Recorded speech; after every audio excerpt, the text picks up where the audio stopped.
இந்திய மாமணி விருது பெற்ற இசைப்பாடகி எம்.எஸ். சுப்புலட்சுமி. இந்திய மாமணி என்பது தான் பாரத ரத்னா இல்லையா? தாமரை செவ்வணி என்பது பத்ம விபூஷன், தாமரை அணி என்பது பத்ம பூஷன். ஓகேங்களா?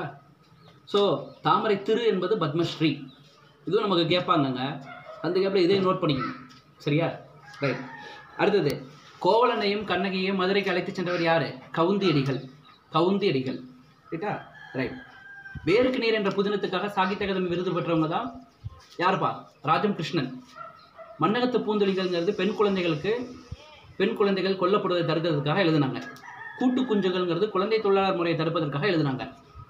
படுகரின மக்கள் பற்றி இவங்க எழுதின நூல் தான் குறிஞ்சித்தேன். தூத்துக்குடியில் வாழும் மக்களுக்கு பற்றி இவங்க எழுதினது தான் கரிப்பு மணிகள்.